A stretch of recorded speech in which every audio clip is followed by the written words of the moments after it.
Introduction to Euclid geometry. जैसा कि chapter बोलता है, इसमें कुछ नहीं है, बस हमें यूक्लिड्स की ज्योमेट्री पढ़नी है। वो सब बिल्कुल कहानी की तरह सिंपली हम लोग पढ़ लेंगे। इसमें कुछ भी ज़्यादा नहीं है, बस थ्योरेटिकल चैप्टर है और बिल्कुल जल्दी जल्दी कहानी की तरह इसको ख़त्म करते हैं। सबसे सिंपल चैप्टर, इसको जैसे जैसे मैं बताता हूँ बिल्कुल कहानी की तरह याद कर लो, कोई दिक्कत वाली बात नहीं है। तो देखो, सबसे पहले क्या है यूक्लिड ज्योमेट्री। तो यूक्लिड से के बाद क्या है ज्योमेट्री। तो ज्योमेट्री तो भाई तुमने इतनी बार सुन लिया है। तो ज्योमेट्री क्या है? ज्योमेट्री जियो प्लस मेट्री। तो भाई ये ग्रीक वर्ड है एक, और ग्रीक वर्ड में जियो का मतलब होता है अर्थ, ये सबको पता है, और मेट्री मेट्रियन का मतलब होता है टू मेजर, सिंपल। और अर्थ का एक तरह से कहने का मतलब है यहाँ पे लैंड। तो ये हम लोगों को क्या सिंपली कहना चाहता है, टू मेजर लैंड। मतलब ज्योमेट्री का किस लिए हुआ था आविष्कार, डिस्कवरी, टू मेजर लैंड, क्योंकि हमें नीड थी कि हमें लैंड को मेजर करना है। जैसे आप पूछोगे क्या नीड, तो इजिप्ट में क्या होता था कि एक रिवर थी नील। तो नील रिवर के जितने भी आसपास वाले, मतलब बैंक ऑफ द रिवर में जितने भी लैंड थे ना, तो जितनी भी लैंड थी, तो उनके लैंड ओनर को ये दिक्कत होती थी कि जब भी नील रिवर का पानी ओवरफ्लो हो जाता था, मतलब या तो फ्लड की तरह मान लो कि फ्लडेड हो जाता था, तो जितने भी लैंड होते थे वहाँ के, तो वो आपस में मिल जाते थे। पानी आता है तो देखते होगे कि जो भी बीच में लैंड डिवाइड करने के लिए मिट्टी नहीं थोड़ी थोड़ी सी ऊपर की जाती है, जितने भी लोग जिनको मालूम होगा, तो वो सारी भाई मिट जाती थी। तो जैसे ही पानी आया तो भाई जो निशान था कि हाँ भाई तुम्हारा लैंड और हमारे लैंड के बीच का जो डिफरेंस, एक लाइन खींची हुई है, सरहद जो है तुम्हारी, तो वो तो मिट गई। तो फिर जैसे ही पानी हटता है तो लोगों को दिक्कत होती थी कि हाँ भाई अब कैसे पता करें कि हमारा लैंड कौन सा, तुम्हारा कितना, बेईमानी कर लेंगे लोग। तो वहाँ से ज़रूरत पड़ी मेज़र करने की लैंड को। तो वो काम किया था इजिप्ट ने। तो इजिप्ट में इसी काम के लिए कि दिक्कत ना हो लैंड ओनर को, ज्योमेट्री का यूज़ किया गया। और लैंड को मेज़र करने के लिए इनके पास बहुत ही एडवांस तरीके थे उस टाइम के रिस्पेक्ट में। और इनको यहाँ तक भी मालूम था कि पिरामिड से लेकर ट्रायंगल सब कुछ के एंगल, उसके बाद एरिया, वॉल्यूम, ये सब कुछ इन्होंने पहले से निकाल रखा था इजिप्ट में। तो देखो, प्रैक्टिकली कहने का मतलब, प्रैक्टिकली मतलब ये होता था, जो यूज़ होता था, लेकिन किसी ने लिखा नहीं था इस चीज़ को। थियोरेटिकली सब्जेक्टिव तुम लोगों के लिए एक सब्जेक्ट नहीं बनाया गया था, ये बस प्रैक्टिकली बहुत ही कंट्रीज़ में पहले से ही होता था, जैसे इंडिया, इजिप्ट, चाइना, ग्रीस। तो इन सब कंट्रियों में और भी बहुत कंट्रीज़ में पहले से ये ज्योमेट्री पढ़ते आ रही थी। क्योंकि जैसे इंडिया है, तो इंडिया तो बहुत पुराना 5000 BC, समझ रहे हो कौन सा, सबको मालूम है, हड़प्पा एंड मोहनजोदारो। तो यहाँ पे तो इतनी अच्छी ज्योमेट्री का यूज़ किया हुआ था उस टाइम उन्होंने, कि घर इतने ज्योमेट्रिकली इतने शेप्ड थे, उनके रास्ते बिल्कुल सीधे थे, पैरेलल थे, और बहुत ही अच्छी तरीके से हड़प्पा और मोहनजोदारो में किया गया था। तो इससे पता चलता है हमें कि प्रैक्टिकली तो बहुत पहले से ही ज्योमेट्री का यूज़ आ रहा था, लेकिन वहाँ पे जैसे जनरेशन टू जनरेशन कैसे पहुँचाया जा रहा था, तो बस ओरली मतलब बस बोल बोल के भाई कि अपने बच्चों को बता दिया कि हाँ हमने ऐसे किया हुआ है काम। और उसके बाद ओरली के अलावा जैसे पाम लीव, पत्तों के ऊपर लिख लिख के थोड़ा बहुत, तो ऐसे छोटे छोटे तरीकों से। और यहाँ पे तो प्रैक्टिकली प्रॉब्लम जितनी भी थी, ये लोग उस टाइम तक तो ओरली करते ही थे, लेकिन उस टाइम भी एक ये सारे देश जो थे वो प्रैक्टिकली ज़्यादा देते थे। लेकिन एक ग्रीस ऐसा था, ग्रीक तुमने बहुत बार सुना होगा ग्रीक मैथमेटिशियन, सारे जितने लोग होते हैं ग्रीक के होते हैं मैथमेटिशियन बड़े बड़े। देखो ज्योमेट्री भी कौन सा वर्ड है, ग्रीक। तो ग्रीक के लोग बहुत पहले से ही क्या करते थे, हर चीज़ के पीछे का एक होता है ना रीज़न, क्या है भाई, प्रूफ करना हर स्टेटमेंट को, वो इस पे ध्यान देते थे। तो इसको मिटाओ, अब आते हैं ग्रीस पे। तो ग्रीक के एक सबसे अच्छे और सबसे पहले थेल्स जो थे वो थे 640 BC टू 446 BC। तो भाई जो थेल्स थे वो थे ग्रीक मैथमेटिशियन। तो इनको भी आदत थी भाई हर चीज़ के पीछे, हर स्टेटमेंट के पीछे रीजनिंग ढूंढनी, हर स्टेटमेंट की एक रीजनिंग, उसको प्रूफ करना। जो भी स्टेटमेंट करने का मतलब मैथमेटिकल स्टेटमेंट, कि भाई ऐसा क्यों हो रहा है, ज्योमेट्री में क्यों हो रहा है कि एरिया ऐसे हम लोग निकाल रहे हैं। तो वो सबसे पहले मैथमेटिशियन थे जिन्होंने एक प्रूफ दिया कि सर्कल को डायमीटर 2 = हाफ में क्यों बांटता है। तो थेल्स थे पहले, और इनके एक क्या थे, प्यूपिल कहने का मतलब स्टूडेंट, चेले। तो इनके चेले थे कौन, जिनको हम सब जानते हैं, पाइथागोरस। तो पाइथागोरस भी उसी टाइम 570 BC के अप्रॉक्स वाले आदमी थे। तो इन्होंने भी ज्योमेट्रिकली बहुत कुछ दिया, बहुत कुछ रीजनिंग की, बहुत कुछ निकाला। लेकिन यहाँ आते हैं इस डायरेक्ट इसके बाद 300 BC तक ऐसे ही काम चल रहा था। जैसे ये सारे लोग थे वैसे ही आ रहे थे भाई, थोड़ा थोड़ा लिख लिख के बता दिया। लेकिन इसके बाद आए हमारे यूक्लिड। यूक्लिड बहुत अच्छा आदमी थे भाई। तो यूक्लिड का था कहना कि उन्होंने क्या किया, ये भी थे मैथमेटिशियन टीचर पहली बात तो,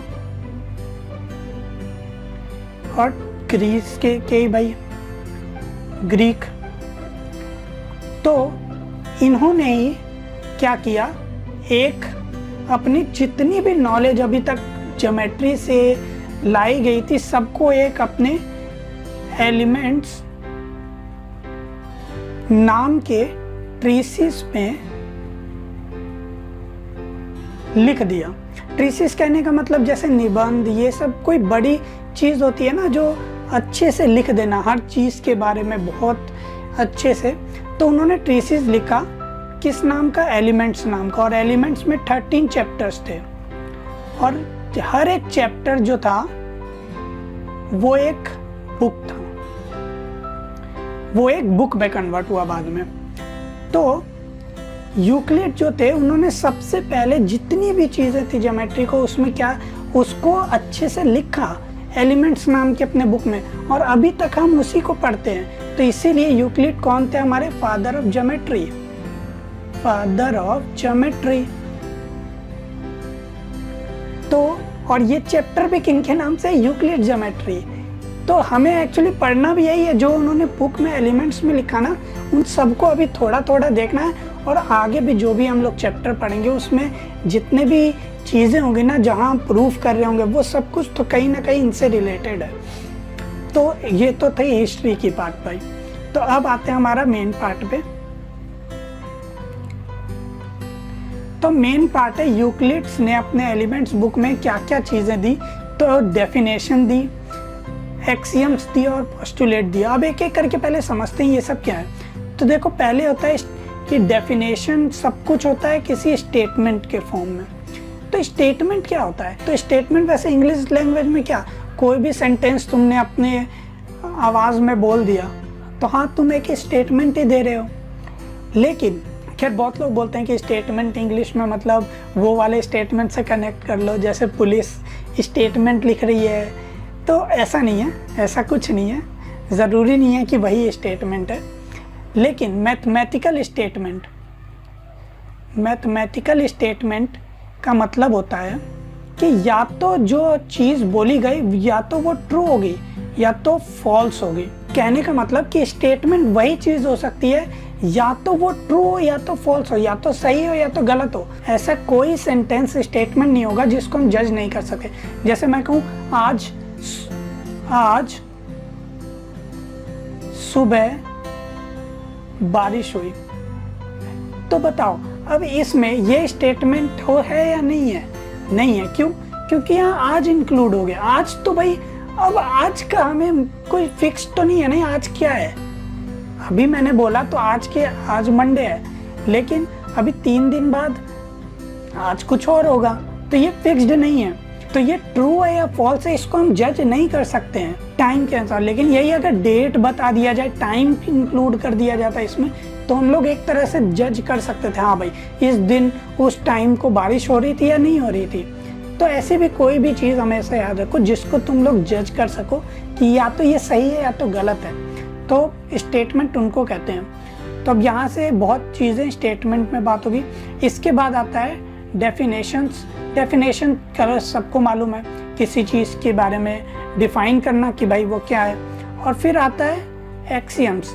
एक्सियम्स और पोस्टुलेट मेन बात आज के टाइम में तो सब एक ही मानते हैं, लेकिन एक्सियम क्या होते हैं? एक्सियम होते हैं ऑब्वियसली यूनिवर्सल ट्रुथ। कहने का मतलब ऐसी स्टेटमेंट्स कि भाई वो ट्रू ही है, वो कभी फॉल्स नहीं होती और वो यूनिवर्सली ट्रू है। और उस स्टेटमेंट को हमें प्रूफ करने की भी ज़रूरत नहीं है भाई, क्योंकि वो पहले से ही ट्रूथ है। तो उन्हीं स्टेटमेंट्स को बोलते हैं हम लोग एक्सियम्स। और पोस्टुलेट भी सेम चीज़ होता है, लेकिन बस पोस्टुलेट और एक्सियम में ये फ़र्क है, पोस्टुलेट उन्होंने बस ज्योमेट्री के सेंस में यूज़ किया था। मतलब जो भी स्टेटमेंट्स ज्योमेट्री से रिलेटेड यूनिवर्सली ट्रूथ हो, मतलब उसके लिए उस प्रूफ करने की कोई ज़रूरत नहीं है, तो उनको बोलते हैं पोस्टुलेट्स। और पोस्टुलेट्स के अलावा एक चीज़ और पढ़ते हैं हम लोग, थ्योरम।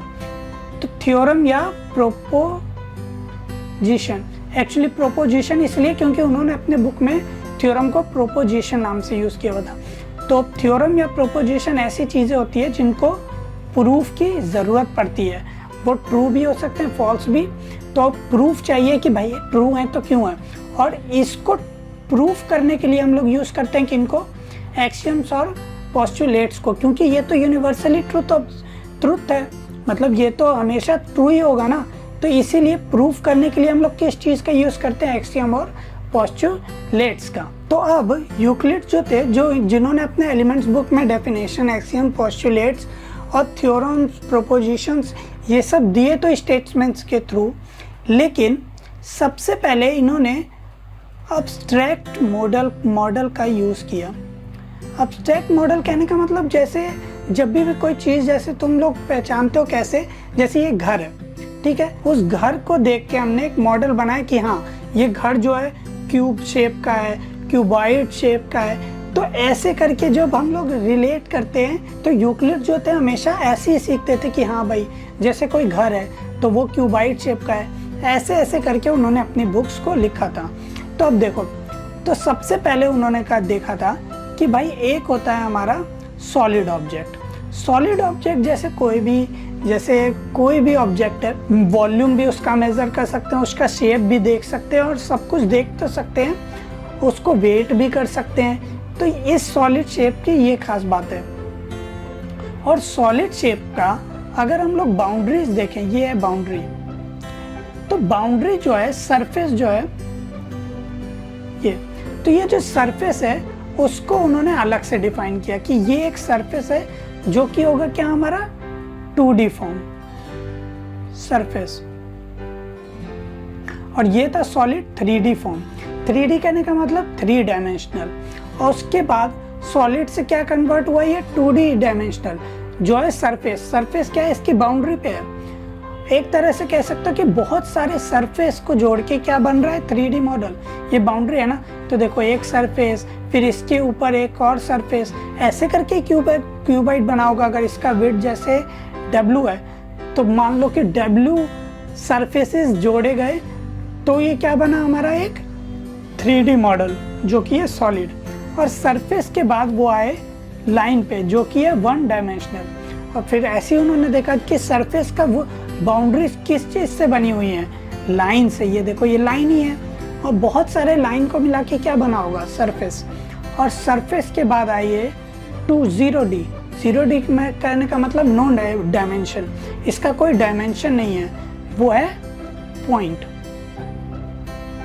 तो पॉइंट भी और लाइन के बाउंड्रीज पॉइंट कह सकते हो कि यहाँ पॉइंट और बहुत सारे पॉइंट्स को मिला के ही एक लाइन बना होगा। तो डायमेंशन एक्चुअली क्या होता है, पिछले चैप्टर में भी बताया था कि जैसे एक लाइन है, तो डायमेंशन मतलब बस हम लोग ये देखो दाएं बाएं ही मुड़ सकते हैं इस डायमेंशन में, मतलब या तो हम लोग सीधे उल्टा ऐसे ऐसे जा रहे हैं बस, तो ये एक डायमेंशन हो गया। और 0 डायमेंशन ऐसे कहने का मतलब क्या, आप हिल ही नहीं सकते, आप वहाँ के वहाँ ही हो, कोई डायमेंशन ही नहीं है इसका। और उसके बाद 2 डायमेंशन मतलब ऊपर नीचे, या फिर 2 डायमेंशन में आप घूम सकते हो, आगे पीछे दाएं बाएं, या फिर ऊपर नीचे और दाएं बाएं, किसी भी 2। और 3D मतलब तीनों डायमेंशन, आगे पीछे ऊपर नीचे सब जगह आप घूम सकते हो। तो ये हो गए हमारे 3 डायमेंशन वाली चीज़ें। अब हम लोग आगे बढ़ते हैं। तो देखो उन्होंने कुछ दी थी डेफिनेशन जैसा बताया, तो उसमें से हमें जो अपने चैप्टर में कुछ डेफिनेशन उन्होंने एक्चुअली 23 डेफिनेशन दी थी शायद, तो 23 में से 7 हमें अभी पढ़ने हैं, तो सारा देख लेते हैं एक करके। तो पहला डेफिनेशन है point is that which has no part. Point एक ऐसी चीज़ है जिसका कोई पार्ट नहीं होगा। इसको सिंप्लीफाई करके ऐसे कह सकते हो कि भाई इसका ना कोई लेंथ होगा, ना ब्रेथ होगा, ना विड्थ होगा, मतलब कुछ भी नहीं होगा, ये बस इसका कोई और पार्ट नहीं हो सकता। एक्चुअली जो ये पॉइंट है वो ऐसा है, हम इसको डॉट से रिप्रेजेंट कर रहे हैं। डॉट से रिप्रेजेंट तो करते हैं, लेकिन डॉट का कुछ तो रेडियस होगा ना भाई, क्योंकि हम लोग उसको देख सकते हैं, है ना।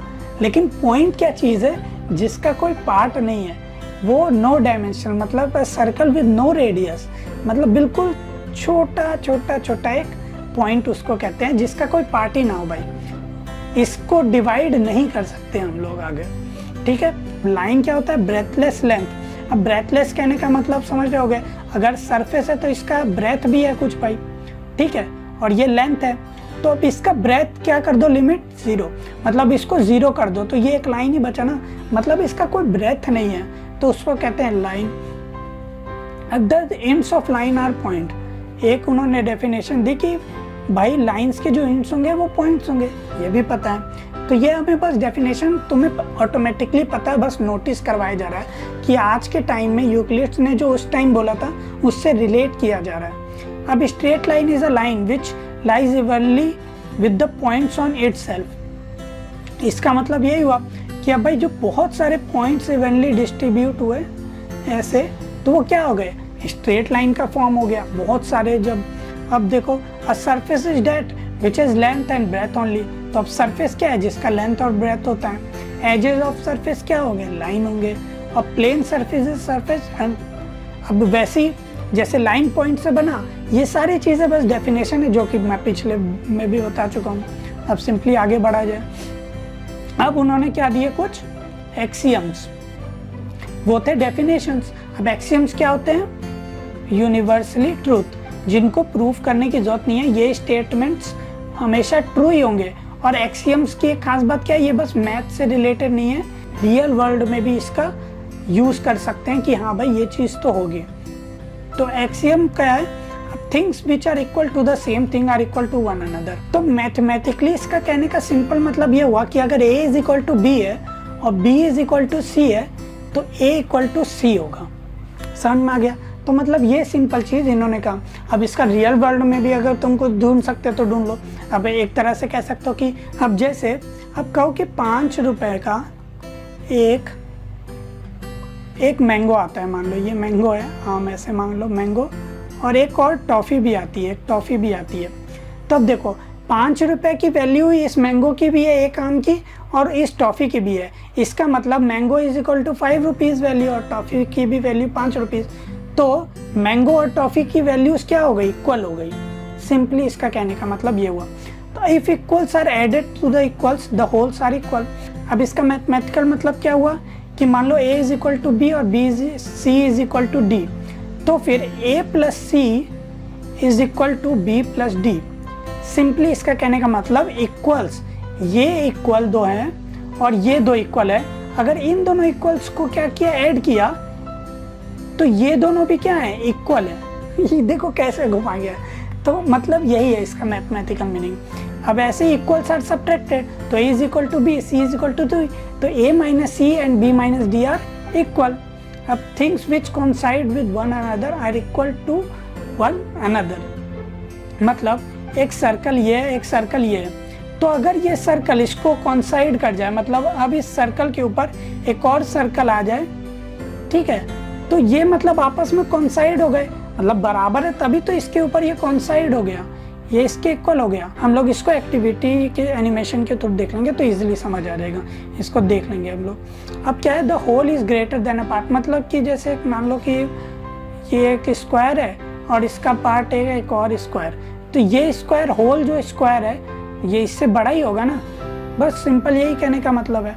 The things which are double of same things are equal to another, तो इसका ये भी सिंपल कहने का तरीका है कि मतलब ए का मान लो डबल क्या है, 2a is equal to B भी है और 2a इज इक्वल टू सी भी है मैथमेटिकली, तो b इक्वल टू क्या होगा, c।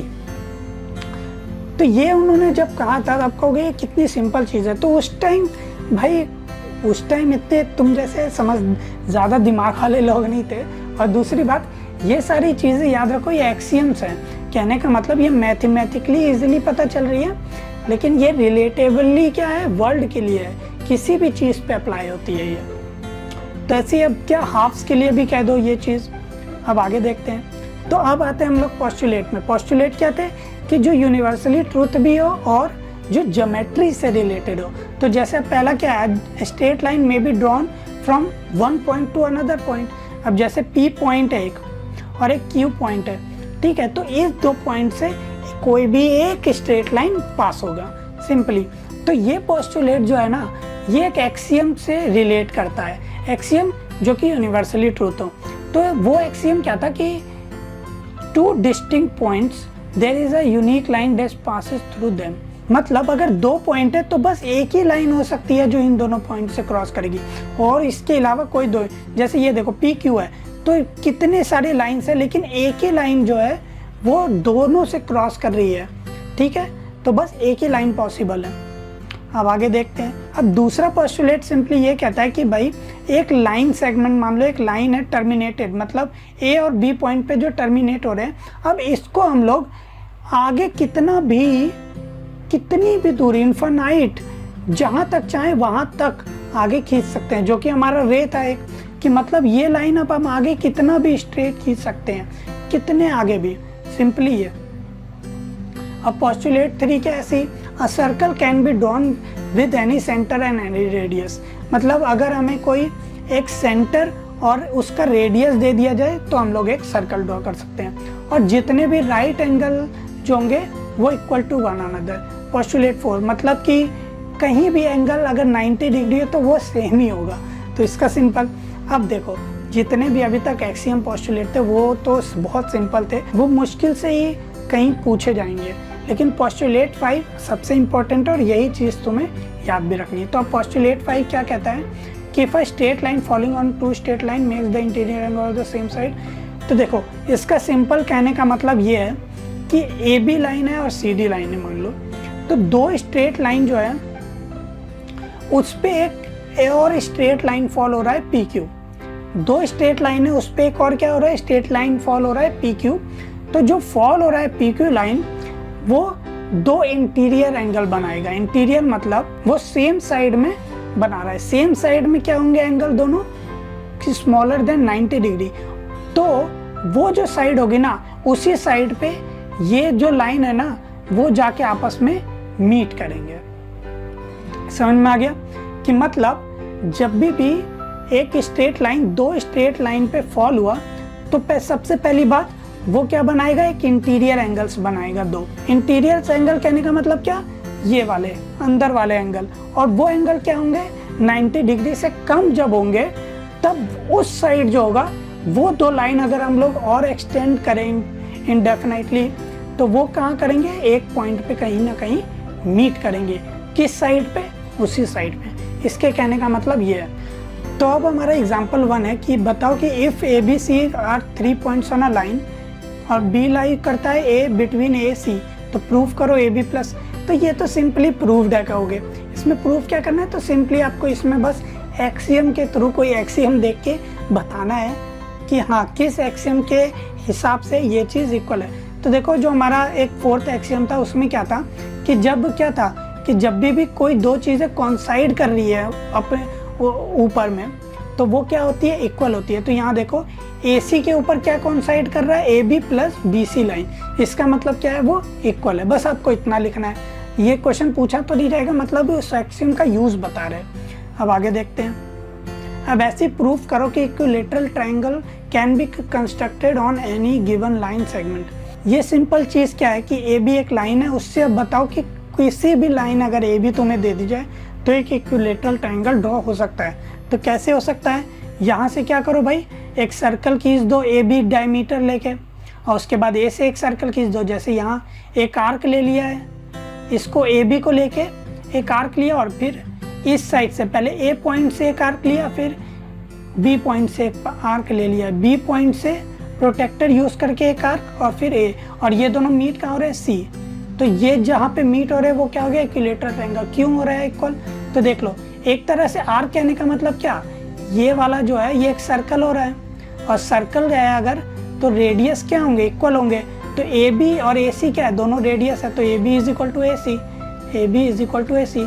ऐसे इस साइड भी क्या हो रहा है, ये भी एक सर्कल है, तो AB इज इक्वल टू क्या हो गया, सॉरी AC, और AB इज इक्वल टू इस सर्कल के हिसाब से BC। और जब तीनों साइड इक्वल है तो इक्विलैटरल ट्रायंगल। ठीक है, सिंपल, कुछ ज़्यादा बड़ी चीज़ नहीं है। तो अब है हमारा थ्योरम 5.1। तो देखो पहले थ्योरम क्या होता है तो पहले बता दिया, जिसको हमें प्रूफ की ज़रूरत होती है जिस पे, तो हमें इसको क्या करना है, इस थ्योरम को प्रूफ। और प्रूफ किससे हो सकता है, किसी भी एक्सियम को यूज़ करके, पोस्टुलेट को यूज़ करके, या किसी दूसरे थ्योरम का यूज़ करके, जो कि जिसको हम लोग बोलते हैं कोलैरिटी। तो देखो ये जो थ्योरम है उसको हमें कैसे किससे प्रूफ करना है, किसी एक्सियम में, पोस्टुलेट से। तो पहले ये देखो थ्योरम क्या कह रहा है कि two distinct line can not have more than one point in common. कहने का मतलब कि अगर ये दो लाइन्स है तो बस एक ही पॉइंट जो होगा वो कॉमन हो सकता है, मोस्ट एट मोस्ट। मतलब इसका कहने का मतलब है कि दो लाइन किन्हीं दो पॉइंट्स को क्रॉस नहीं कर सकती, दो लाइन्स के बीच कभी दो पॉइंट कॉमन नहीं हो सकता। तो अब इसको कैसे प्रूव करें, तो देखो एक हमारा एक्सियम था जो कि कहता था कि अगर दो डिस्टिंक्ट पॉइंट्स हैं, मान लो PQ, तो इससे बस एक ही लाइन है जो क्या होगा, हमारा क्रॉस करेगा। बस एक ही लाइन होगा जो दो पॉइंट से क्रॉस कर सकता है। तो अब हम मान लेते हैं कि इस थ्योरम के हिसाब से कि अगर दो लाइन है जिसमें मोर देन 2 पॉइंट्स कॉमन है, मान लो कि दो लाइन ऐसी हो सकती है जिसमें क्या हो, 2 पॉइंट्स कॉमन हो, P और Q, लेकिन फिर वो चीज़ क्या है, वो क्लैश कर रही है इस एक्सियम से। क्योंकि अगर दो लाइन है और दोनों लाइन में मोर देन 2 पॉइंट्स मान लो कि कॉमन है, तो इन दोनों पॉइंट से कितनी लाइन क्रॉस हो गई, 2 लाइन्स हो गई। ठीक है, अगर दोनों पॉइंट्स कॉमन है मतलब ये 2 पॉइंट से 2 लाइन क्रॉस हो रही है। लेकिन हमारे एक्सियम में क्या कहा गया था कि 2 पॉइंट से हमेशा एक ही लाइन क्रॉस हो सकती है। तो ये एक तरीका है कि थ्योरम को कैसे प्रूव किया गया एक्सियम के थ्रू। तो अब आगे देखते हैं। तो जो हमारा 5th पोस्टुलेट था उसके बहुत सारे इक्विवेलेंट वर्जन निकाले आगे आने वाले मैथमेटिशियन ने। मतलब वर्जन कहने का मतलब उसको अलग तरीके से कहना। तो वो क्या कह रहा था, सिंपली देखो वो क्या कह रहा था कि अगर AB एक लाइन है और मान लो एक CD लाइन है और इसके ऊपर एक स्ट्रेट लाइन PQ फॉल हुई, तो ये जो इंटीरियर एंगल्स होंगे, जिस side interior angles less than क्या होंगे 180 डिग्री, 180 डिग्री मतलब सम ऑफ 290 डिग्रीज, लेस देन हो, उससे कम हो, तो उसी साइड क्या होगा, ये दो आगे लाइन जाके मीट करेंगी। ठीक है, वो इसका कहने का मतलब। अब उसको कहने का दूसरा तरीका ये निकाला गया कि for every line L and for every point P not lying on L there exist a unique line M passing through P and parallel to L।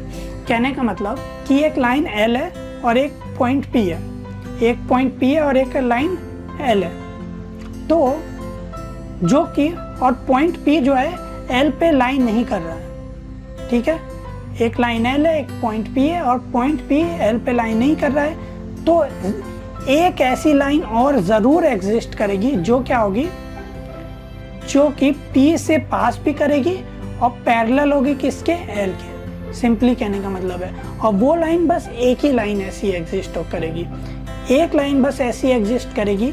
जैसे अब यहाँ देखो कि पी पॉइंट है ये, और यहाँ एक एल लाइन है, तो बस एक एम ऐसी लाइन है जो कि पॉइंट पी से पास भी कर रही है और एल के पैरेलल भी है, और कोई ऐसी लाइन नहीं हो सकती है, बस एक ही ऐसी एग्जिस्ट करती है। और दूसरा इसका कहने का तरीका क्या है फिफ्थ पोस्टुलेट का, कि two distinct intersecting line can not be parallel to same line. मतलब अगर दो इंटरसेक्टिंग लाइन जैसे है ये दोनों, इसको मान लो Q, इसको मान लो R, तो QR लाइन जो है, दो अगर लाइन इंटरसेक्ट कर रही है तो वो किसी सेम लाइन से पैरेलल नहीं हो सकती। जैसे अगर ये दोनों लाइन इंटरसेक्ट कर रही है तो ये दोनों लाइन किसी एक लाइन के पैरेलल दोनों ही लाइंस नहीं हो सकती है। या तो कोई ऐसी लाइन होगी जिससे ये पैरेलल होगा, या तो कोई ऐसी होगी जिससे बस ये पैरेलल होगा, ये दोनों पैरेलल होंगे, ये दोनों। ऐसी कोई लाइन नहीं हो सकती है जिससे पी क्यू दोनों ही पैरेलल हो जाएं एक साथ। सिंपली मतलब बस इसको कहने का तरीका ये तो आप खुद से जानते भी हो। अब आगे बढ़ते हैं। ऐसी अब है हमारा एग्जाम्पल 3। तो देखो ये स्टेटमेंट क्या कह रही है कि हमेशा एक पेयर ऑफ लाइन ऐसे एग्जिस्ट करेंगे जिनके बीच का जो डिस्टेंस होगा वो क्या होगा, इक्वल होगा हर जगह। तो अब ये कैसे रिलेट हो रहा है हमारे फिफ्थ पोस्टुलेट से, तो अभी हमने उसके एक वर्जन में पढ़ा था जो कि प्ले फेयर ने दिया था, कि मान लो एक पॉइंट P है और यहाँ पे एक लाइन L है जो कि पॉइंट P क्या करता है, लाइन नहीं करता है L पे, तो हमेशा पॉइंट P से एक ऐसी लाइन पास करेगी जो कि क्या होगी, पैरेलल होगी किससे, लाइन L से। तो अब हम कहते हैं कि जो पॉइंट P है और जो ये होगा लाइन L है, उनके बीच का डिस्टेंस क्या होगा, ये एक परपेंडिकुलर डिस्टेंस होता है। एक पॉइंट और लाइन के बीच का डिस्टेंस हम लोग कैसे मेजर करते हैं, परपेंडिकुलर डिस्टेंस लेके। तो परपेंडिकुलर डिस्टेंस होगा, तो ये एक डिस्टेंस हो गया। अब मान लो कि पॉइंट P इस लाइन M पे तो कहीं भी हो सकता है, तो अब क्या कहते हैं हम, पॉइंट P यहाँ है तो ये भी क्या होगा, एक परपेंडिकुलर लाइन, ये भी क्या होगा, परपेंडिकुलर लाइन। तो इससे हमें समझ आता है कि जो परपेंडिकुलर लाइन क्या होंगे, कोई भी पॉइंट P होगा M पे तो क्या होंगे, हमेशा इक्वल होंगे। इसीलिए हमेशा दो पैरेलल लाइंस का क्या होगा, इक्वी डिस्टेंस होगा। ठीक है, सिंपली एग्जांपल 3 समझ आ गया। तो ये चैप्टर हमारा हुआ कंप्लीट। अब हम थोड़ा एक्टिविटीज़ के थ्रू जो मैंने बोला था 1-2 देख लेते हैं इसका, और इसमें कुछ ज़्यादा है भी नहीं चैप्टर में। तो अब हम अपना पहले देखते हैं एक्टिविटीज़। तो अब हम अपनी देखते हैं पहली एक्टिविटी चैप्टर 5 की। तो पहली एक्टिविटी हमारी है 4th एक्सियम पे। 4th एक्सियम क्या था हमारा, कि जब भी दो चीज़ें आपस में कोइंसाइड करें तो वो क्या होंगी, इक्वल टू वन अनदर। सबसे पहली बात कि अगर आपको ऐसे खुद से बहुत सारे एक्सियम और सारे पोस्टुलेट सब कुछ देखना है चैप्टर का, तो क्या करना है, चैनल को सब्सक्राइब। आपको वीडियोस के थ्रू भी पता चल जाएगा और आपको ये भी पता चल जाएगा कि आप कैसे खुद से ये सब कर सकते हो। ठीक है, तो अब हम देखते हैं पहले पोस्टुलेट को। तो देखो ये 2 सर्कल है। अभी ये मत देखो कि क्या सरकमफ्रेंस है, क्या एरिया है। तो अगर मैं इस स्लाइडर को यहाँ से यहाँ मूव करूँ तो ये देखो ये आपस में कोइंसाइड हो रहे हैं। इसका मतलब मैं यही कहना चाह रहा था, ये आपस में ओवरलैप हो रहे हैं, मतलब कोइंसाइड हो रहे हैं। तो इसका मतलब अगर ये कोइंसाइड हो रहे हैं तो ये दोनों क्या है, इक्वल है। 4th एक्सियम का मतलब ये था। तो इक्वल कैसे, ये भी देख लो कि एरिया क्या है, दोनों का इक्वल, सर्कमफ्रेंस क्या इक्वल, तो सर्कल इक्वल। तो बस एक्सियम के थ्रू ये यही कहना चाहते थे कि जब दो चीज़ें आपस में कोइंसाइड कर जाए तो क्या होंगी, इक्वल। अब चलो अपनी दूसरी और लास्ट एक्टिविटी पे चलते हैं। तो अब हमारी लास्ट एक्टिविटी क्या है, वो है 5th पोस्टुलेट पे। तो 5th पोस्टुलेट सबसे ज़्यादा इम्पोर्टेंट था, तो इसीलिए इसको दिखा दे रहा हूँ। तो ये देखो 5th पोस्टुलेट में क्या दिया हुआ था कि जब इंटीरियर एंगल क्या हो, दोनों का सम 2 राइट एंगल के सम से ज़्यादा हो। 2 राइट एंगल मतलब 180 डिग्री, उससे अगर कम हो तो उसी साइड क्या होंगी, ए बी लाइन क्या होंगी, कोइंसाइड होगी।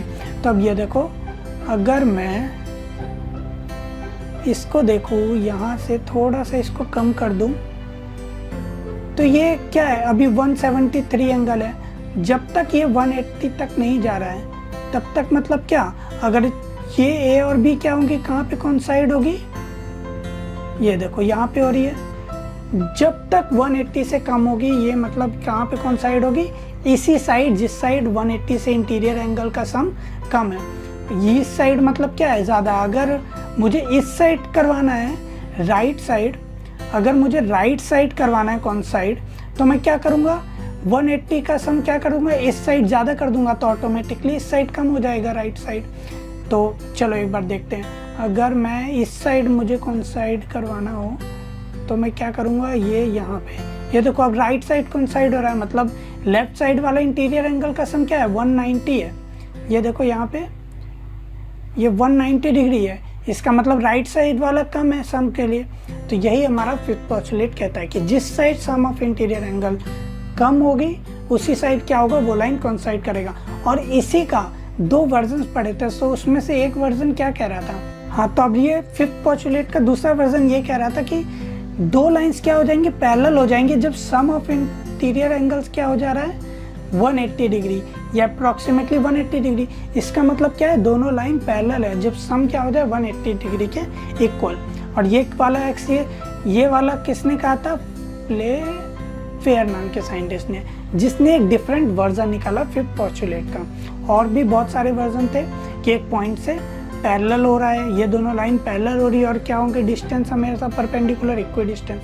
तो ये देखो जब सम ऑफ इंटीरियर एंगल 180 डिग्री है, इसका मतलब क्या है कि 2 लाइंस के आपस में पैरेलल है। चलो चैप्टर 5 हमारा खत्म हुआ, कोई भी कंफ्यूजन हो तो कमेंट सेक्शन। अब हम अपने चैप्टर 6 पे बढ़ते हैं।